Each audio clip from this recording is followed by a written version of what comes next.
When President Theodore Roosevelt came to visit environmentalist John Muir at Yosemite, he refused the luxurious reception that had been planned for him. Instead of dining on cuisine served on fine china, the president downed his grub from a rough campsite dish. Instead of getting giddy on champagne, he was stimulated by a spring snowstorm. Instead of sleeping in a canopied bed under a goose-down comforter, the president slept under the stars, warmed by army blankets. The president liked John Muir, and they enjoyed long talks around the campfire. Because of those talks in the clean, clear air of Yosemite, President Theodore Roosevelt speeded designation of millions of acres into national parks and forests. Roosevelt won fame as much as an outdoorsman for his vigor in the Oval Office. During his energetic administration, he probably did more for the national park system than anyone before or since. But by the time he occupied the White House, the frontier was gone. The grandeur of a continent. Native Americans had venerated these great places. Caves and canyons, thundering waterfalls. In them, they saw manifestations of the Great Spirit. But settlers of European stock saw them as barriers. Clearly, America's wonders were in danger.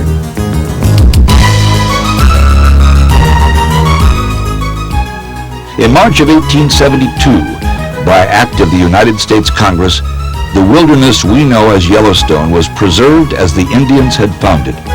The U.S. National Park System was born, and the world's first national park was established. Now, for more than a century, Yellowstone has been a star attraction, a huge glittering diamond, which, in a setting with the Grand Canyon and Yosemite, makes up a dazzling trio of treasures in the park-studded terrain of North America. Obscured by these star attractions are lesser known, hence less crowded parks. These are the hidden treasures of America's national parks.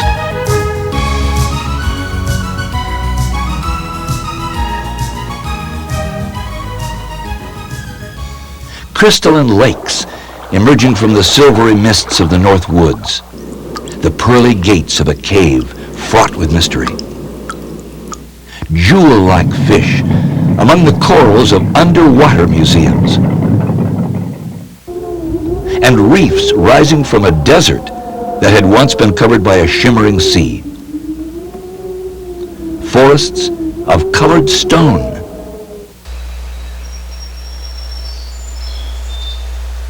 The world's most massive living things. We'll explore 17 of these lesser-known parks in 6 regions across the breadth of the contiguous United States, each with its own rare wonders, each with its own story. Until 1919, all of the national parks in the United States had been west of the Mississippi River. There was a great need to preserve the remaining wilderness and its wildlife in the eastern states. That's where the population was. So Congress began creating national parks east of the Mississippi. 3 easy-to-reach hidden treasures challenged the visitor. Biscayne in the sunny state of Florida. In the state of Arkansas, hot springs. And in the state of Kentucky, cave.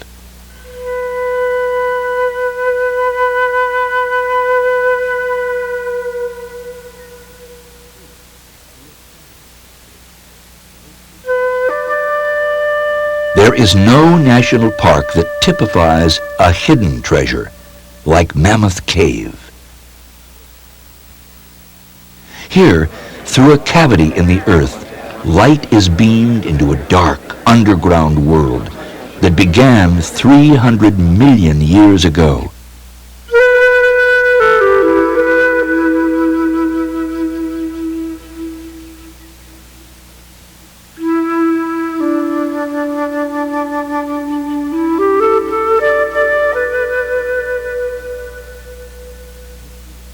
A world of labyrinths and palatial chambers lined with columns of joined stalactites and stalagmites. They echo the cave's history, a history as fantastical as these limestone specters.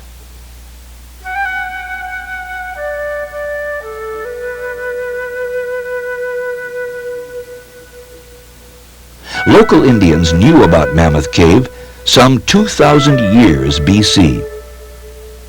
The Indians even mined the cave for gypsum, which, since it glitters magically, was probably regarded as potent medicine for their ceremonies.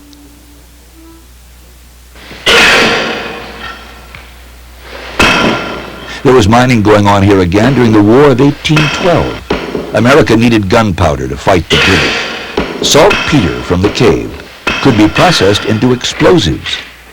Enough saltpeter was mined from Mammoth Cave to fire fully half of the guns used in the American war effort.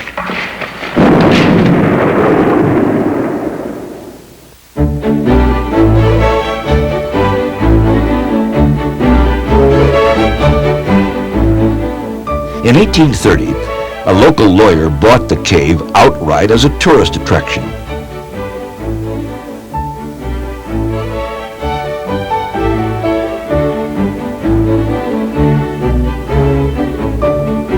Slaves served as guides. One of these guides was a remarkable youngster named Stephen Bishop. Bishop probed passages that had never before been reached, discovering a subterranean river and the Mammoth Dome.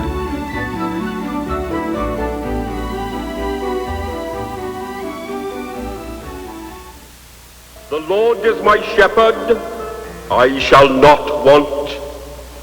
He maketh me to lie. The cave once echoed with scripture, chapter and verse, when one of its chambers was used to house church services. The shadow of death, I will fear no evil, for thou art with me. And in 1842, it served as the world's first underground hospital for victims of tuberculosis. Unfortunately, the cave's rarefied atmosphere proved not to be a cure.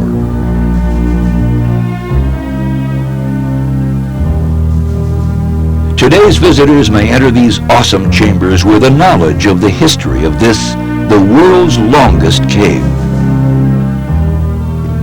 And knowing that the real treasures are here to discover for themselves.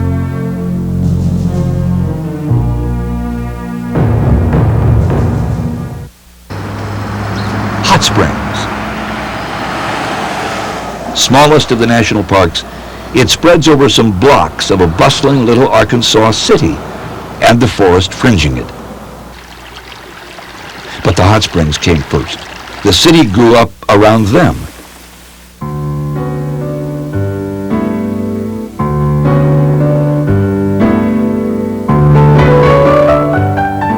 Thousands of years ago, rainwater started seeping into porous rocks and soil to depths of 4,000 feet.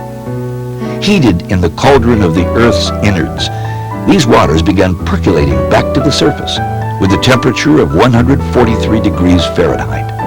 Early Indians, the first to bathe here, believed that these springs held a great spirit who heated the waters with his breath. The first European to bathe in these springs was Hernando de Soto, the explorer who discovered Florida for Spain. That was back in 1541. If he really was the first, he had no idea what he was starting. President Thomas Jefferson acquired the springs with the Louisiana Purchase in 1803. He sent scientists who came back glowing. This encouraged health seekers to take the waters. In 1832, President Andrew Jackson set aside Hot Springs as a special reservation. This was 40 years before Yellowstone. Then in 1921, Hot Springs, Arkansas, the Great American Spa, was designated a national park.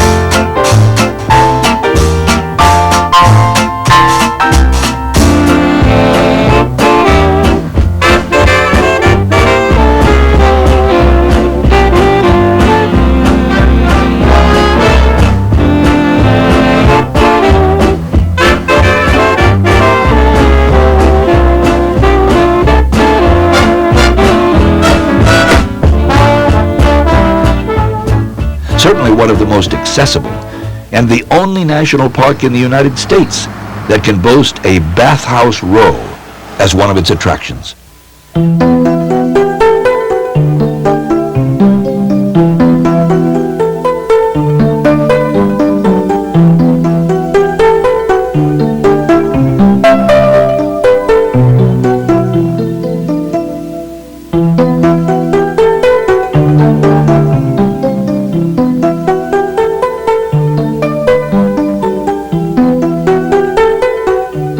The list of notables who've bathed here reads like a who's who of what might seem a more innocent age.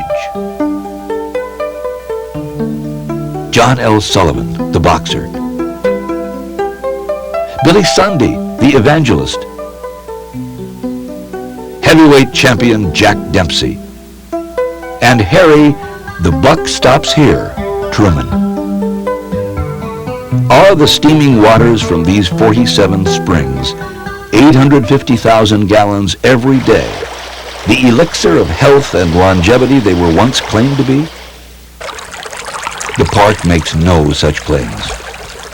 Still, a trip to Hot Springs can add to one's feeling of well-being. And it's fun to sip the champagne of pure waters and then get into a bath with history.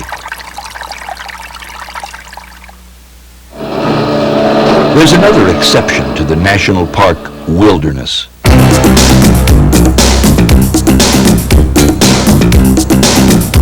Miami is a winter free-for-all. Beaches, races, the unofficial capital of Latin America. But just 30 miles from downtown, along Florida's southeast shoreline, lies Biscayne National Park.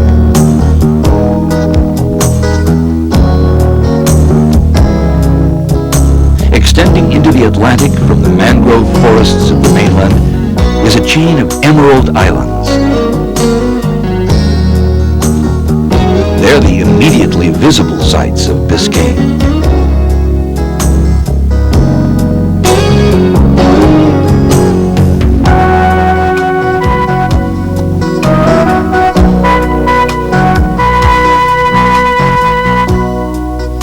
Hardwood hammocks and spidery-legged mangroves provide a nursery for marine life and give sanctuary to thousands upon thousands of coastal birds.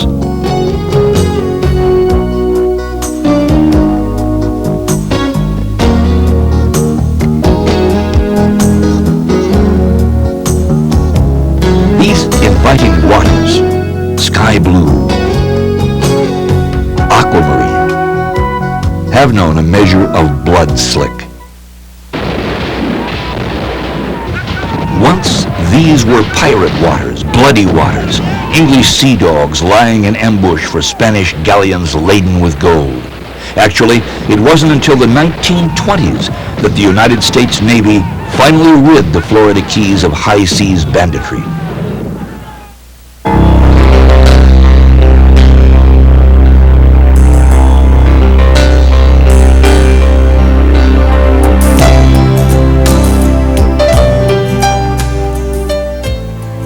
And beneath Biscayne's waters, the real treasure of the park is taken in. 95% of this park is underwater. It is the only underwater national park in the continental United States of America.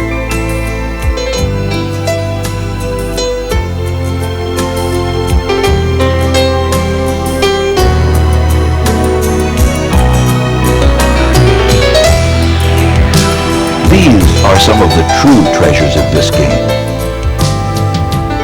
And they're there for everyone. Some of our hidden national treasures lie basking in the western reaches of Texas. One is Big Bend, which runs smack into the Rio Grande border between Mexico and the United States. Another is Guadalupe Mountains Park.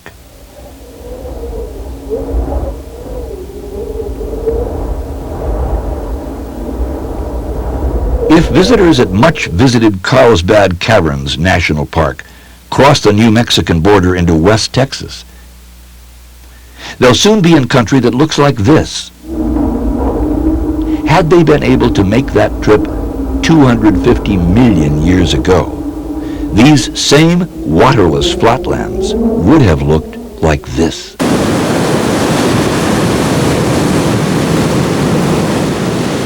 Before there were animals on this planet, as we know them, or even flowering plants, a salty sea covered thousands of square miles of what is now West Texas. Then, some 200 million years ago, that sea ebbed and disappeared, leaving an ocean reef stranded and dead in the killing sun.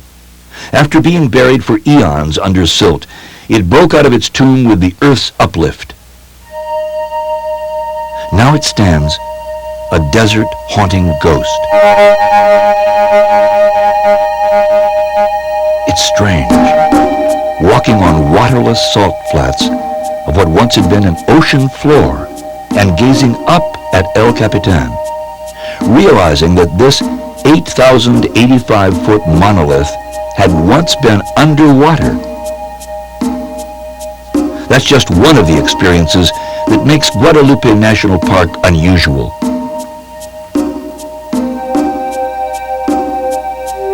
This fossil reef rises to become Guadalupe Peak, the highest mountain in Texas.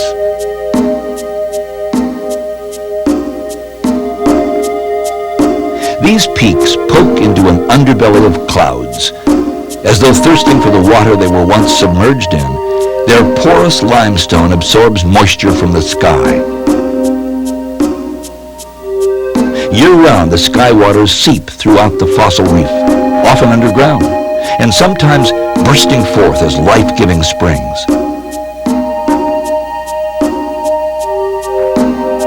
New life erupts.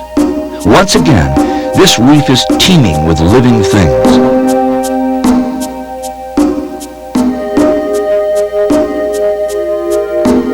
But with forms of life that differ greatly from those which lived on this planet millions of years ago.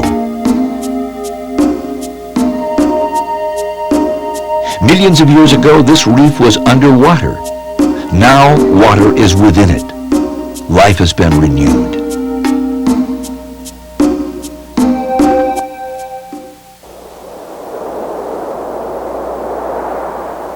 If you travel farther south in Texas, you'll be crossing the Chihuahuan Desert, reaching 1,000 miles from the heart of Old Mexico into the southwestern United States.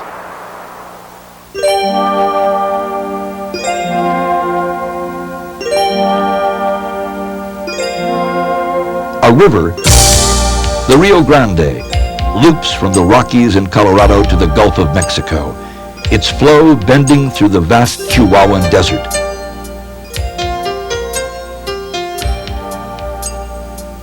In the deep southwest, this is called Big Bend country. Uninhabited? It certainly looks it, but looks can be deceiving. When the Spanish first saw it, they called it Despoblado, the uninhabited land. Today it's called Big Bend National Park, and it is inhabited by over 5,000 species of living things. And by visitors who find the area alive with things to see.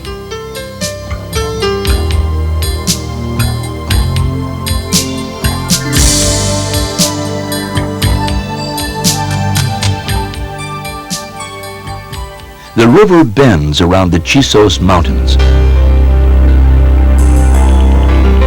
On first view, the Chisos seem no more than a disarray of ugly, barren rocks. It's true that in local Indian legend, these mountains were believed to be heaps of rubble left over from the building of the world.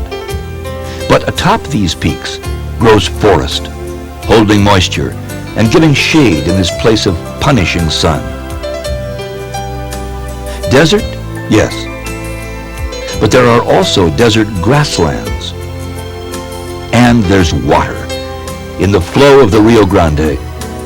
The river's northern and southern banks are oasis green. This meandering river is the border between two sovereign nations, the United States of America and the Republic of Mexico. This border has not always been inviolate. Rustlers have raided here and bandits looted. When pursued, they retreated into the mountains or fled across the river into Mexico.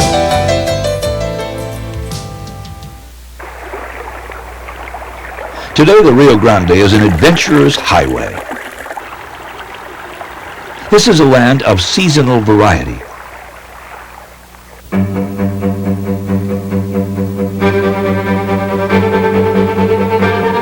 For a few short weeks each spring,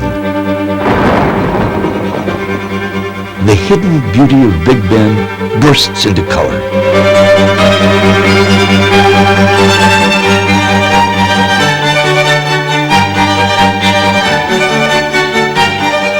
It is then that the park's visitors behold that rare kind of beauty, a desert in bloom.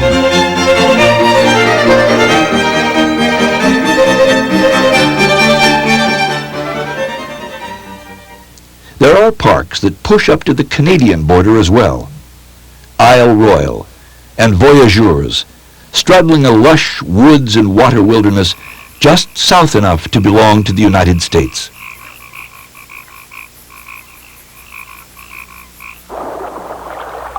It's a waterland.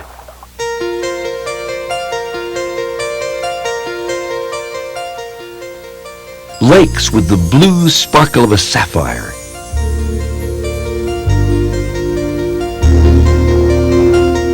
Ponds bustling with wildlife. Swamps and marshes.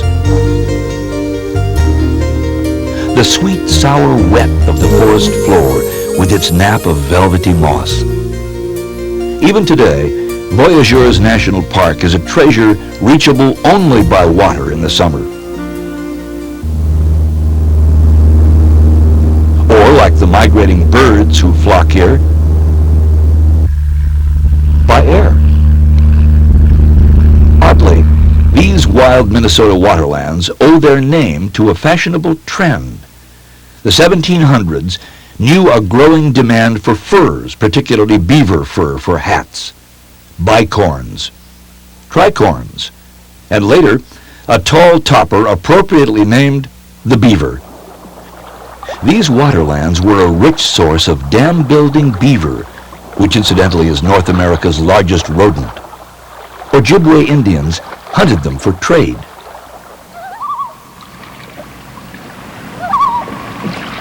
The voice of the loon,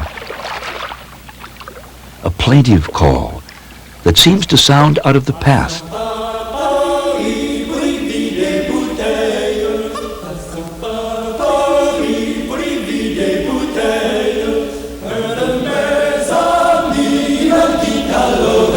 Now the songs of the Voyagers, bridging the border between Canada and the United States, bridging centuries.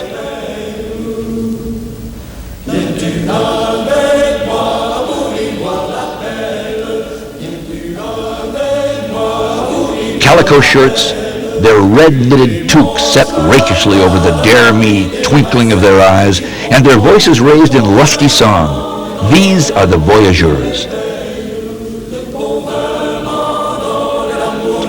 They came singing, their canoes loaded with cloth, blankets, firearms, and kettles for trade with the Indians. Their stamina was legendary.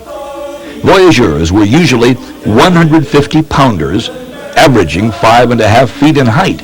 Yet these crews of 6 to 10 men cheerfully paddled from 14 to 16 hours a day. Each hour, they'd take time for a pipe. Distances weren't figured in the number of miles, but in the number of pipes smoked. It was a matter of supply and demand. The goods they hauled to the Indian trappers were exchanged for precious beaver pelts. These voyageurs were the spine of the Northwest Company's fur trade. But fashions changed.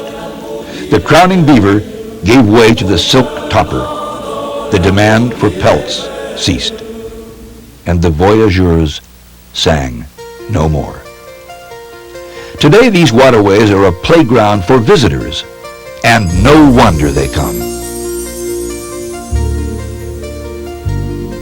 In the sweet, pine-scented air, you can still feel the spirit of those irrepressible voyageurs.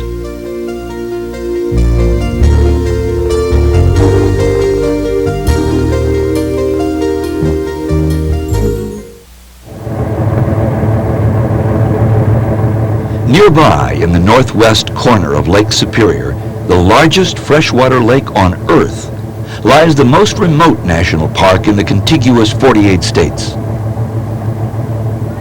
Isle Royale.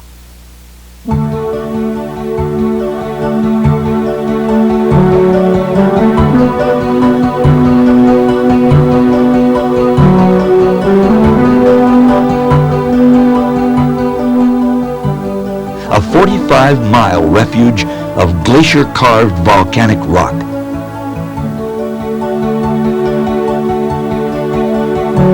Richly forested with conifers, paper birch, aspen, and cedar. A fabled wilderness. Ontario, Canada is just 15 miles away. The mainland of Michigan is almost 50 miles.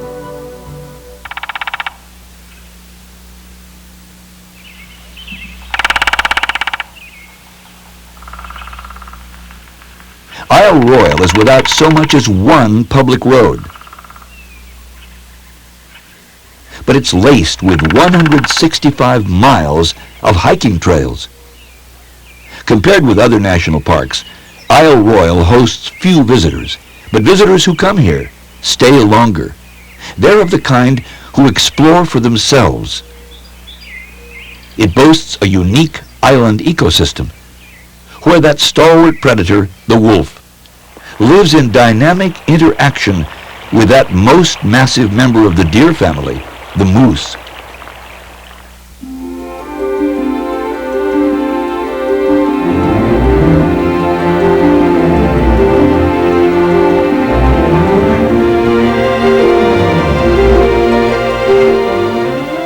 On the west end of the island stands a much-needed lighthouse. It's called, trustfully, Rock of Ages.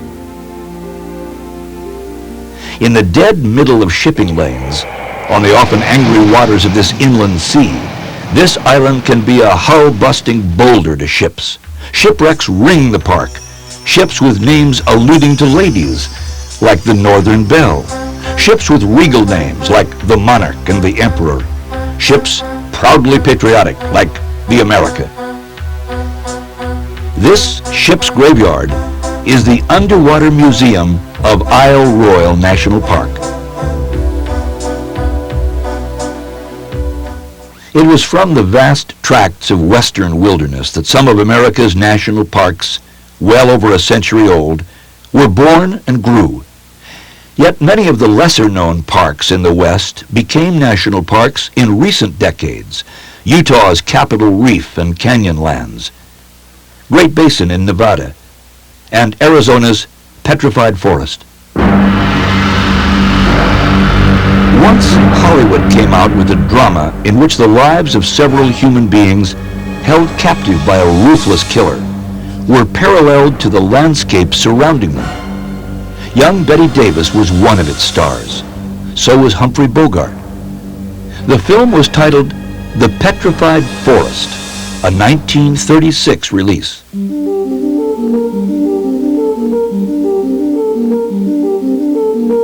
But this unique wonder, which was protected as a national monument, had to wait until 1962 before it was designated as a national park. It might be said that the petrified forest resembles a moonscape, except that the moon is colorless.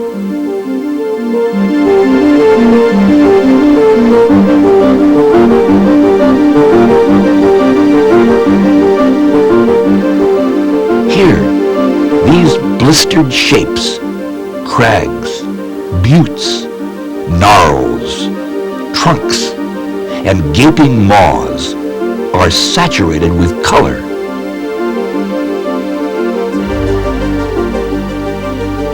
Indeed, the colorful landscape is called the Painted Desert.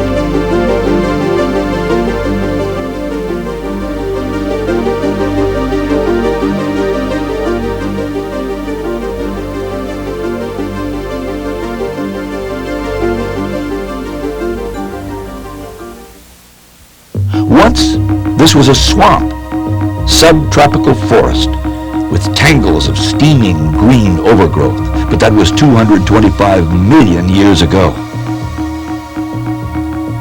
Fallen trees floated in waters rich in silica. In this place, the logs jammed. They were covered with mud and sand.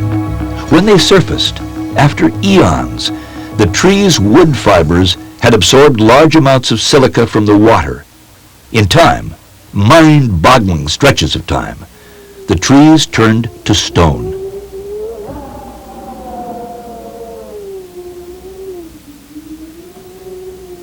Sometimes, embedded in the petrified wood, caches of semi-precious stone await discovery. Amethysts, jasper, and quartz of different colors. The treasure trove here is unsurpassed in variety and abundance anywhere in the world.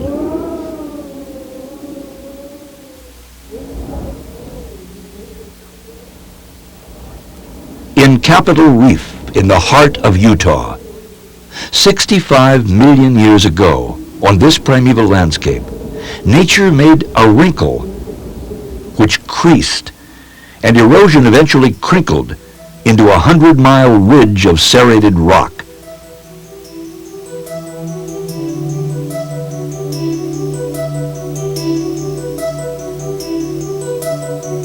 Limestones, sandstones, in fantasy shapes and spectral colors, turned the dust-veiled eyes of those who first saw them to remembered images. The Navajo called this the land of the sleeping rainbow. Pioneers and later visitors saw these rocky forms as something closer to home. They named this monolith Castle Rock.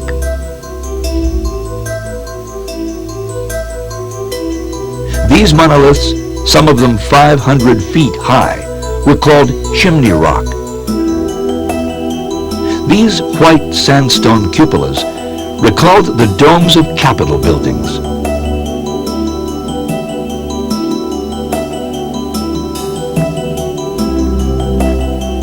And these jagged ridges, called reefs, barriers to passage.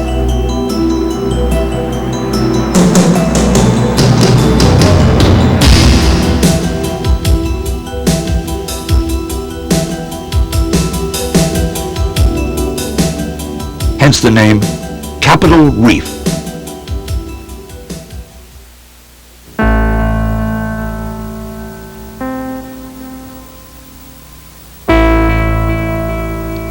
Over 1,000 years ago, semi-nomadic hunters and gatherers settled here. They left snatches of their story in rock art on canyon walls. 900 years later, tough-minded Mormons took refuge in this hidden heartland. Their church was a virile outcrop of frontier Christianity, and if anyone could turn this shale into a garden, it was a Mormon. There was good reason for hiding here. It was the 1880s, and federal authorities were flushing out Mormons who practiced plural marriage, which had been sanctioned by their church. It would be hard for the federal marshals to find them here. It was too tough.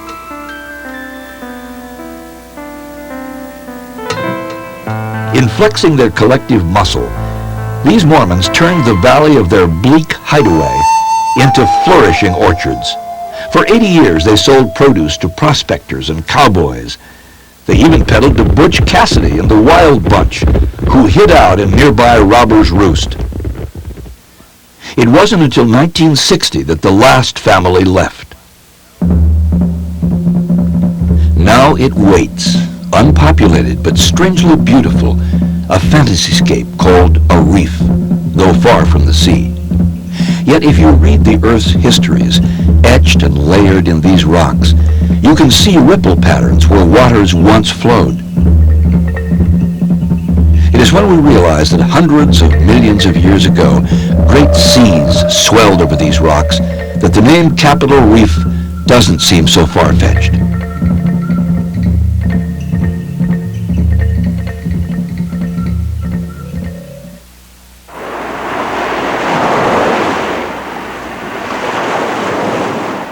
Here the waters rage for real.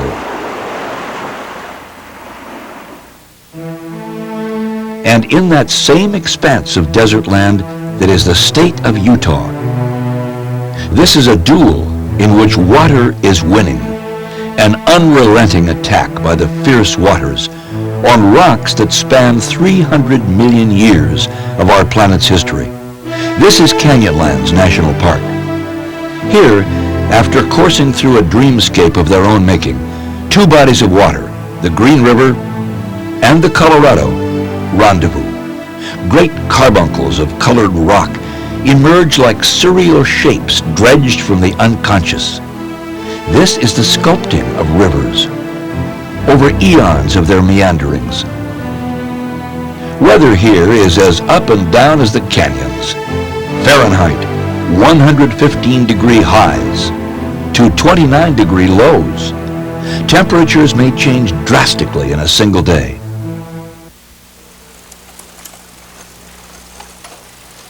A craze or a non-polluting way to explore a national park? The exhilaration of mountain biking. These ribboned monoliths are called the Land of Standing Rocks. Prehistoric people left their marks on the canyon walls.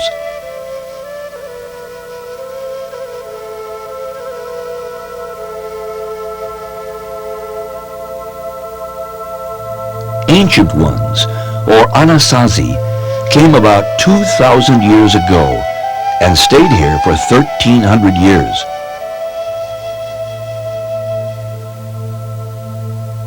There's evidence that the remarkable Anasazi came in contact with the Fremont people. And it seems that they coexisted peacefully.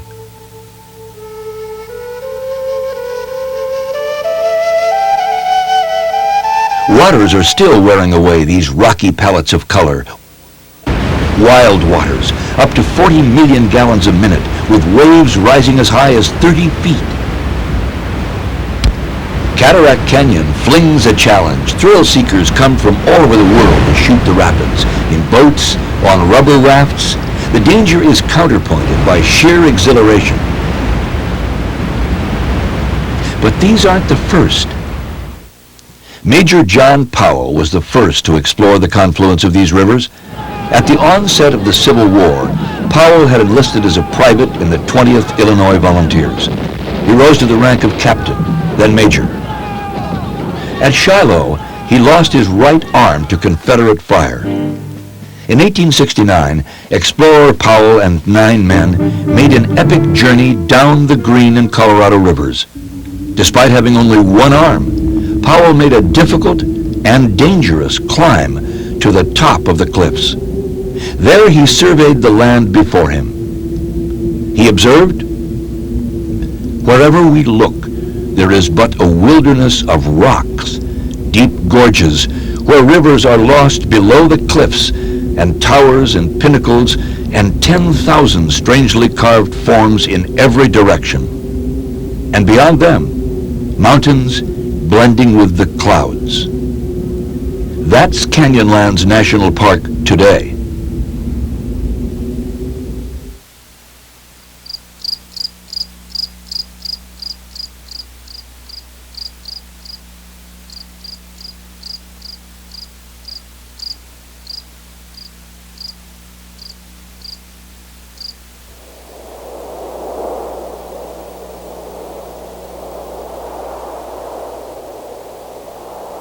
Nevada's Great Basin National Park is in a vast region stretching from Utah's Wasatch Mountains to the Sierra Nevada of California, yet this park feels truly hidden. Actually, the Great Basin is a series of many basins.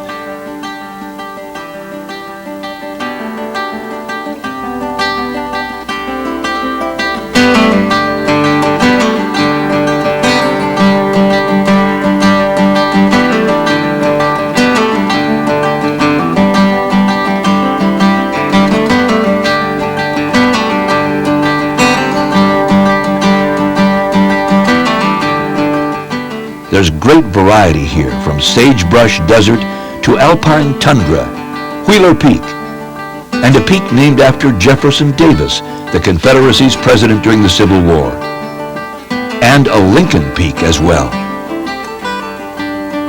For Great Basin visitors, there's a surprise in store. Grazing. The grazing of domestic animals, particularly for commercial purposes, is outlawed in most U.S. national parks. Great Basin is an exception. Grazing livestock was the lifeblood of this park's history. As far back as 1870, settlers found that cattle and sheep could thrive in this region. In those days, it was longhorns.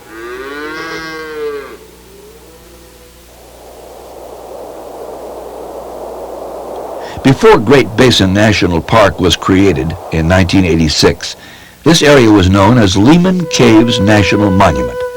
The caves here make up one of the most ornate limestone caverns in the American West. The pearly gates, stalactites and stalagmites forming fluted columns, as in some celestial palace. No two cave chambers are alike. Each conjures its own fantasy, galleries of bizarre shapes born of rock and water, some resting, others writhing.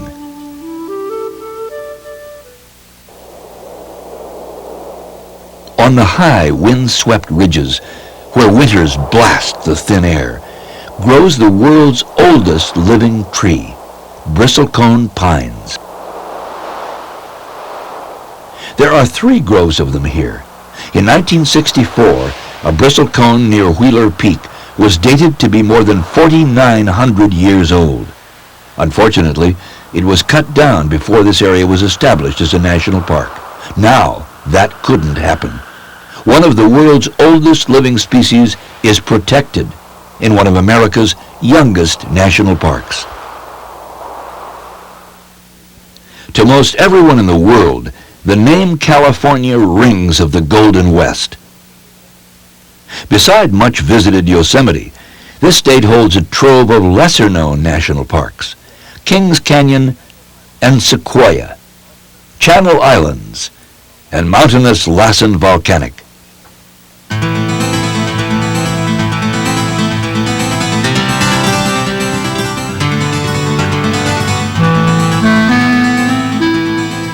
Peaceful looking, this 10,457-foot peak rises at the southern end of the Cascade Mountain Range, a fired-up mountain range that pushes north to the Canadian province of British Columbia, fanged with volcanoes, Crater Lake, and Mount Hood in Oregon State.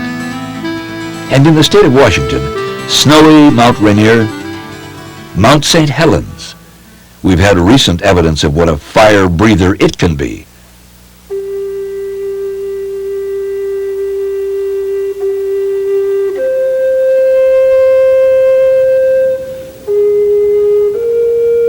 The Yahi, a tribe native to these parts, was massacred by white settlers in 1871.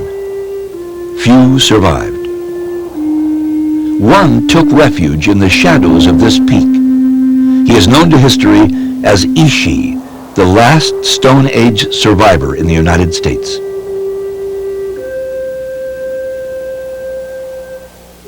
Spanish explorers named it San Jose.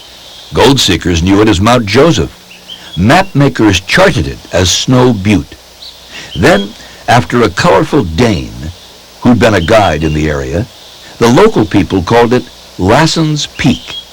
The name stuck. In 1914, peaceful Lassen's Peak began making noises.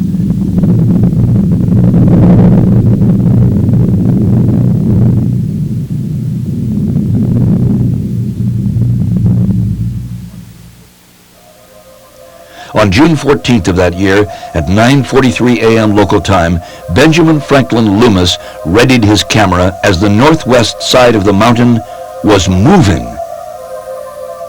These are his incredible photos.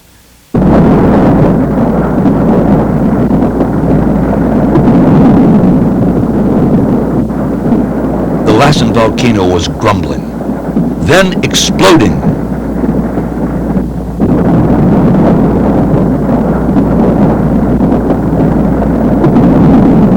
A slush of cinders and melting snows formed a mud flow that poured into the valleys for up to 30 miles.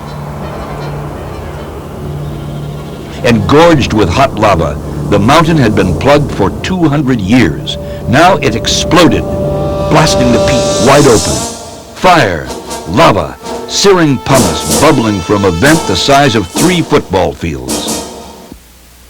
In a 1915 eruption, a cloud of debris rose 7 miles high, and torrents of ash whipped the land like a hurricane from hell. The eruptions fulminated through 1916. Then in the year 1917, amid avalanches of red-hot boulders, Lassen slowly gurgled into uneasy quietude. In 3 years, it had erupted 298 times.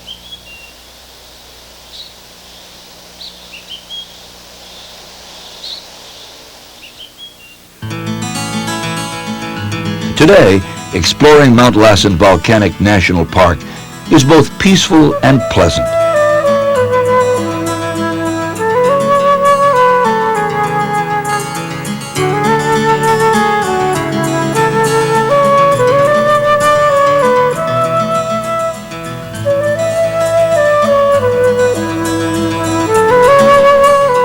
A chance to explore life renewed.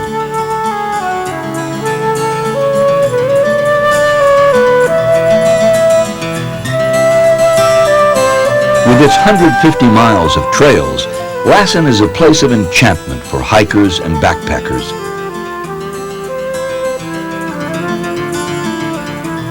The sights are idyllic until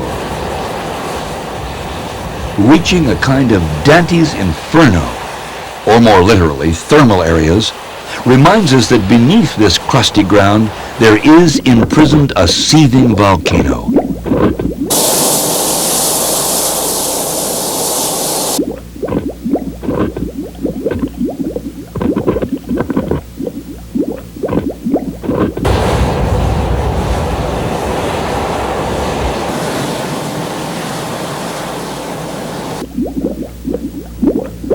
These sites are branded with such names as Devil's Kitchen, Sulphur Works, and Bumpus Hell.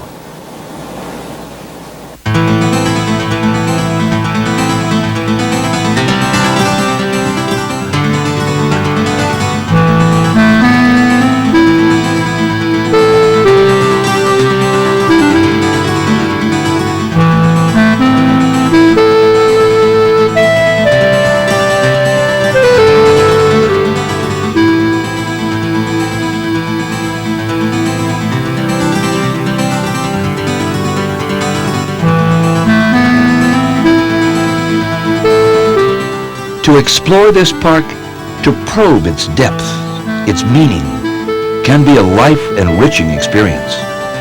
Out of death comes rebirth. Lassen is a testimony, not only to the overwhelming power of a volcano to destroy.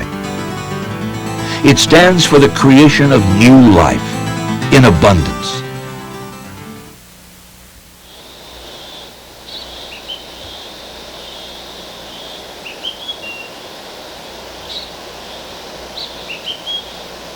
On the eastern reaches of California stands a 400-mile upthrust of Sawtooth Mountains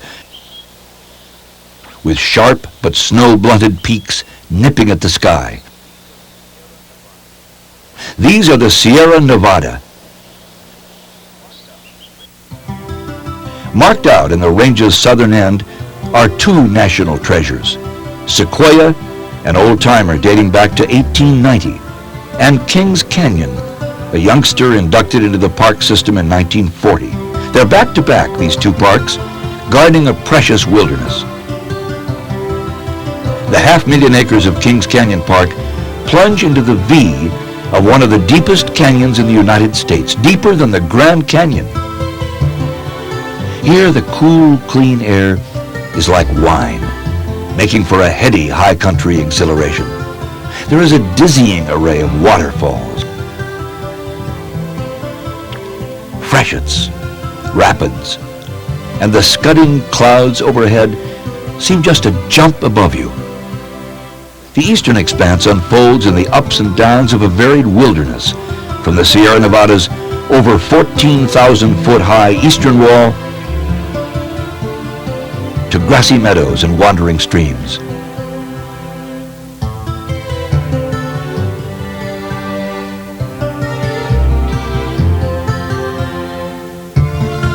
Not all of the pleasures of these parks are breathtaking spectacles. There are the pleasures of the Sierra's life in little.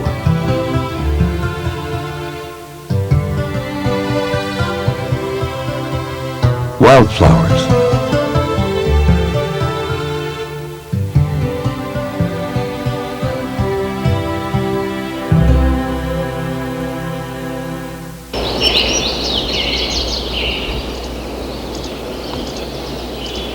many species of birds,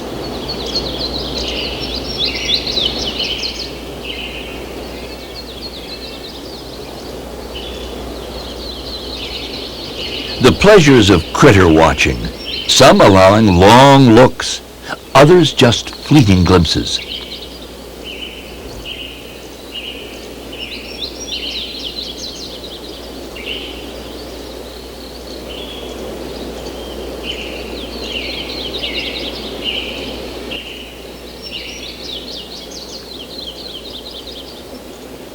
They're rusting sculptures, abandoned by industry and rejected by the wilderness. They recall the logging that once threatened this area in the late 1800s. Now they're monuments to the preservation of a wilderness over its destruction. Sequoia National Park, America's second oldest, centers around a giant forest of the trees that have given it its name. The life of the most massive living thing on Earth is programmed in a seed as light and fragile as an oatmeal flake. 200 of these seeds are cooped in a cone the size of a hen's egg. Fires, and for millions of years lightning-caused fires have been a natural burn-off in these forests, prepare the soil for the seeds.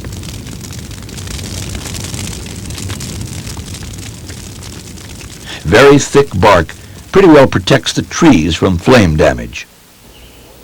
To grow naturally, sequoias need the right conditions: soil, moisture, climate. In the whole world, there are only 76 groves in which these trees grow natively, all of them on the western slopes of the Sierra Nevada. 30 of these groves are in Kings Canyon and Sequoia National Parks. The granddaddy of all sequoias is named after General Sherman, the Civil War general who is famous or infamous for his march through Georgia. General Sherman is 270 feet high and still growing. It's the most massive living thing in the world. Right now, this one tree could provide enough lumber to build more than 40 five-room houses.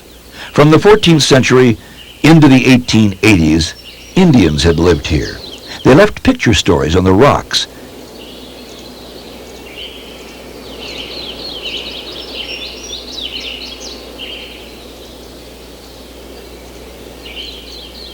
And mortar holes used in pounding acorns into meal, the staple of their diet. Some say that these groups of Indians lived side by side, in peace, and we presume in happiness. Perhaps it's their legacy that makes these parks so pleasant to visit. Peace and happiness.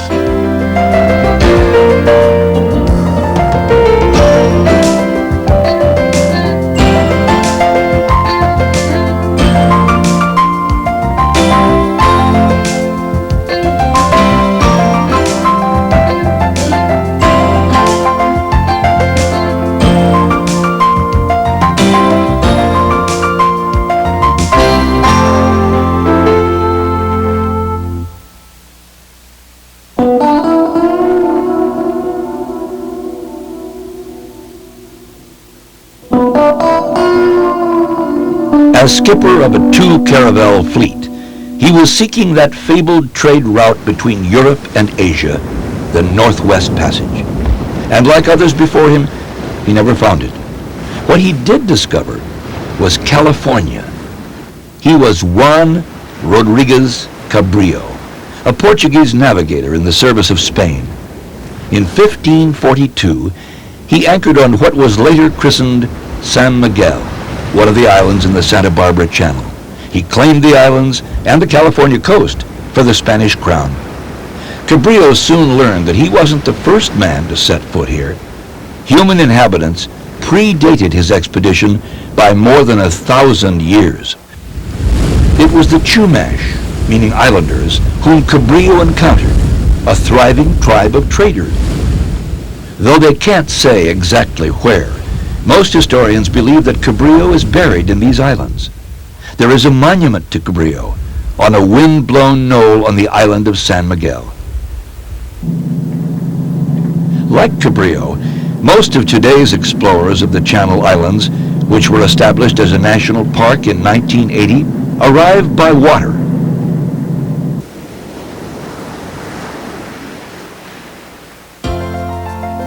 Visitors come to learn, to satisfy curiosity. They come for adventure. These islands are pure California. California as it must have looked 500 years ago.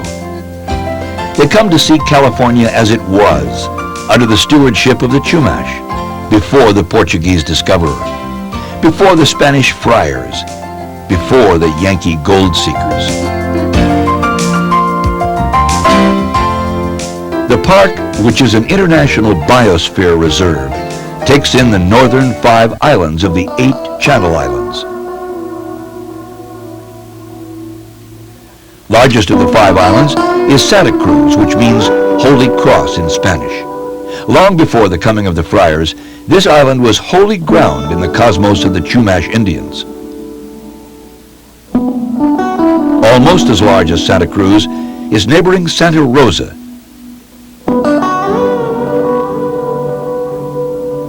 This lonely island, often fog-draped, is San Miguel. Low-reaching mist veils a moonscape terrain. Then the fog lifts, revealing a ghost forest, an eerie expanse of the lime castings of decayed trees. Some of these ghostly forms are thousands of years old. But there's more to San Miguel than the calcified dead. This island is a vast rookery for finfoots, pinnipeds, with more kinds of seals and sea lions than any other rookery on Earth. In the past, they were hunted to near extinction, but no longer. Today, this is sanctuary. Rising 40 feet out of the sea is Arch Rock, nature's grand entranceway to Anacapa, the most visited island in the park. All of the other Channel Islands were named by the Spanish, with an eye for storing treasures in heaven. But the name Anacapa, which means mirage, is pure Chumash Indian. It's a place of primeval beauty. Tide pools, those tiny seas that the tide leaves shimmering behind it as it ebbs.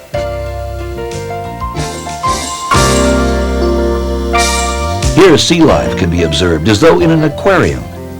But this entire park is a great window to the sea's depths. A 6-mile area around each island has been designated a national marine sanctuary. You're aware of staring into a sinuous forest of kelp reaching upward from 100 feet below for sunlight. There's seaweed here that grows as much as 2 feet in a single day. This underwater forest shelters hundreds of kinds of unusual fish, mollusks, crustaceans. This is a home for plankton, the tiniest of marine organisms, and for the largest animal on Earth. In mid-autumn, the gray whales leave their feeding grounds in Alaska's frigid Bering Sea and swim south to the warm lagoons of Baja California, where they breed. It's a 6,000-mile trip. Starting at the end of December, the gray whales make a stop en route at the Channel Islands. Here they rest in the kelp forests and eat, the migrating giant feeding upon the microscopic plankton at Channel Islands National Park.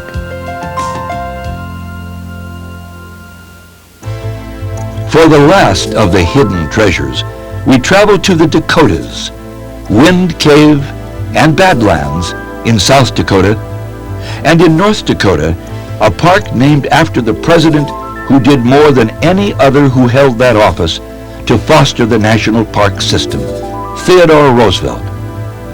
It was in the Dakotas that he found the training ground to become champion of the American wilderness. When he was born in 1858, the Black Hills were holy ground, sacred to the great buffalo hunting tribes of the plains.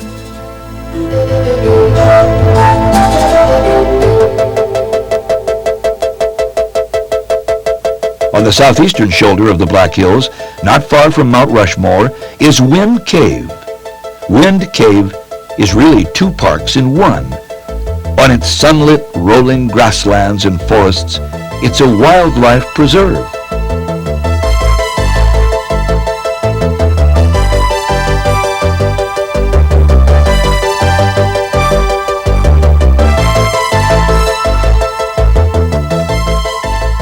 While under the earth wind over 56 miles of caverns, embellished with geological excess. Dakota's grasslands belong to the wind. The wind moans, but sometimes it sings and whistles. And one day, in 1881, the wind signaled a discovery. That day, the Bingham brothers, Tom and Jesse, were tracking a wounded deer when they heard a whistling from the ground. When they knelt down to investigate a strange blowhole, the wind blew off one of their hats. This incident led to the discovery of one of the world's oldest caves. The hidden limestone cave was soon open to tourism. Today it anchors a national park. Caverns encrusted with geological fancies that make sense only after we nickname them with the familiar. Boxwork, frostwork, popcorn formations.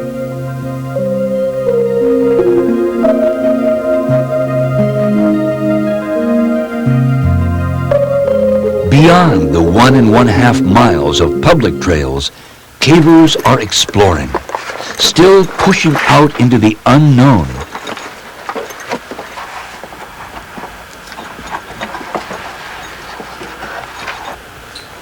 Long before Jesse Bingham had his hat blown off at the blowhole, the Sioux knew of this cave. They believed that the Great Spirit sent the buffalo from this cave to their Sioux hunting grounds.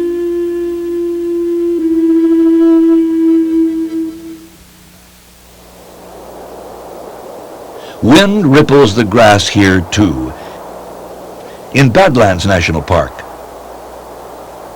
through the flats of the upper prairies, over the floodplain of the White River, lashing at the Badlands wall, in a landscape ever shaped and reshaped by erosion.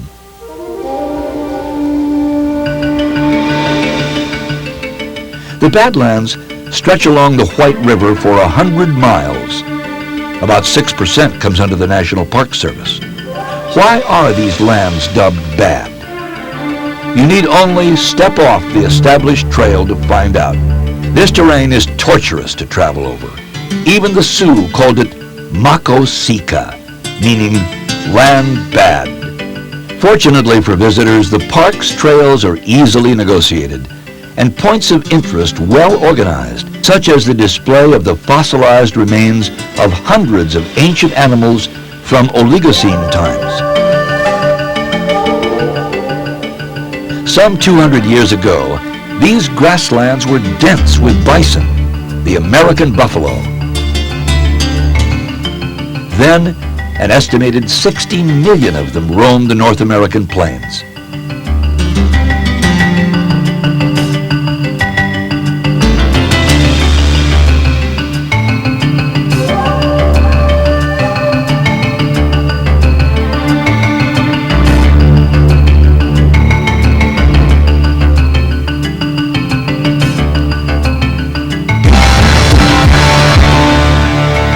For centuries, Plains Indians hunted them. Before the coming of the Spanish, they'd stampede them over cliffs as one way of downing them. With the Spanish explorers came horses, horses for trade, horses that broke away and reverted to a wild state. The Plains tribes soon learned to master the animal. Their braves became skilled and daring riders. Now they hunted buffalo on horseback. The buffalo provided everything they needed: food, hides for robes, clothes, drum heads, covering for their teepees, sinew for bowstrings, hair for rope, horn for cooking utensils. Clearly, the buffalo sustained their very existence. Indian hunters coexisted with the buffalo. White hunters almost annihilated it, at first for hides, then for the tongues, which were considered a table delicacy, and then, it seems, to wipe out the buffalo as a food source so as to starve the Indians into submission. Teddy Roosevelt once commented sadly, "Never before were so many large wild animals of one species slain in so short a space of time." Stranglehold Table, the scene of many a ritual ghost dance. Once powerful tribes, still proud, were forced to live on handouts. In their despair, many of these tribal people turned to religious medicine, a revival of chants and dances that they believed would magically bring back the buffalo. But whites were wary of it. They called it the ghost dance cult, and it made them uneasy. 3 days after Christmas of 1890, at a creek called Wounded Knee, there was a scuffle between some trigger-happy troopers of the 7th U.S. Cavalry, Custer's old regiment, and a camp of 350 Sioux men, women, and children. The troopers ran amok, raking the poorly armed Indians with Gatling guns from the hilltops. It's estimated that 200, some say 300 Indians died. Many were children. The event is often referred to as the Battle of Wounded Knee. It wasn't a battle at all. It was a massacre. In a way, the buffalo have returned to the Badlands, due more to movements begun by people like Theodore Roosevelt than to the silenced songs of the ghost dancers. Today, more than 80,000 bison live on the plains of North America. Some of them roam the North Dakota Badlands in the only national park that's named for a person, Theodore Roosevelt, who in his lifetime was often referred to as just plain TR. 26-year-old Theodore was shattered when he came out here in 1884. That year, both his wife and his mother died on the same day. He sought solace on what was then a ranch, the Maltese Cross Ranch, he'd bought the previous year. He had retired from public life. Now he would throw himself into the vigorous job of ranching. From a family line of early Dutch settlers in New York, TR had a pampered upbringing. He had been sickly, weak, and nearsighted, but he was full of pluck. To overcome his puniness, he threw himself into what he extolled as the strenuous life. He built muscle. He became a hunter, an explorer, and a forceful advocate of the out-of-doors. Now, with his squeaky voice and Eastern manners, he became a frontier rancher. His ranch hands may have laughed at him at first. To them, he was the four-eyed dude. But Theodore Roosevelt soon won their respect. Stories began circulating about how he won a fight with his bare fists against a drunken gunman, and how he captured 3 desperados whom he turned over to the law.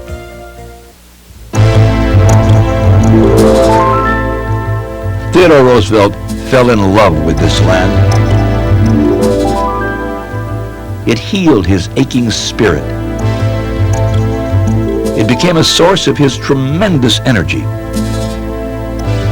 When he returned to public life to become the 26th President of the United States, the inspiration that he drew from this frontier became the breath of every national park in the United States.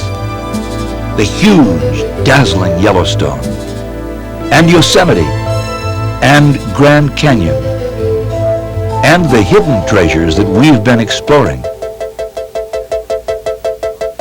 And perhaps it was out of his passion for the preservation of the wilderness that he charted a course for a nation's future.